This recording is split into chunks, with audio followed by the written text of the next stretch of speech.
সম্মানিত ভিউয়ার্স, আশা করি সকলে ভালো আছেন। আপনাদের দোয়ায় আমিও ভালো আছি।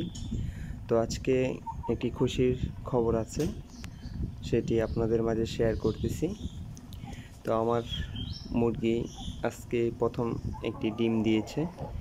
তো এই মুরগিগুলা আমি আমার শেড থেকে কিছু মুরগি আলাদা করে রেখেছিলাম। একটা মুরগি এখানে আছে কালার বাট, এবং বাকি 8টি মুরগি আছে এখানে টাইগার মুরগি। তো এই মুরগিগুলা আমি রেখে দিয়েছিলাম এবং ভাবছিলাম যে মুরগিগুলা ঘরে খেয়ে নেব। তো এই মুরগিগুলা কিন্তু খাওয়া হয়নি।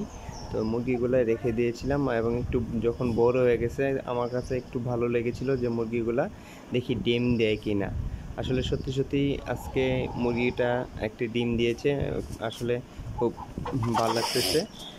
তো এই মুরগিটার বয়স হচ্ছে আজকে 4.5 মাস, 4.5 মাস বা 2-1 দিন বেশি হতে পারে।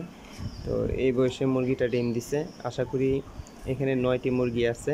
তো 9টি মুরগি কিছুদিন ভিতরেই সবগুলা মুরগি ডিম দিবে। এবং দেখেন কীরকম একটি মুরগিগুলা চঞ্চল প্রকৃতির এবং হয়েছে। তো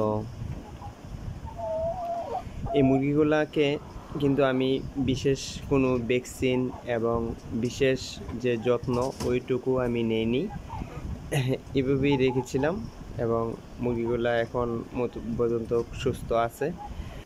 এই মুরগিগুলাকে খাবার হিসাবে যা দিয়েছিলাম, আমার যখন ওই মুরগি শেডটিতে ছিল, ওই শেডটিতে তো মুরগিগুলো মাংসের জন্য তৈরি করছিলাম। তো মাংসের জন্য তৈরি করলে তো ব্রয়লার ফিড খেতে দিতে হবে, তো ব্রয়লার ফিড দিয়েছিলাম। তারপর তো এই শেডটিতে যখন মুরগিগুলো নিয়ে আসি তখন এই মুরগিগুলো চাল এবং চালের সাথে কিছুটা ব্রয়লার ফিড দিয়েছিলাম।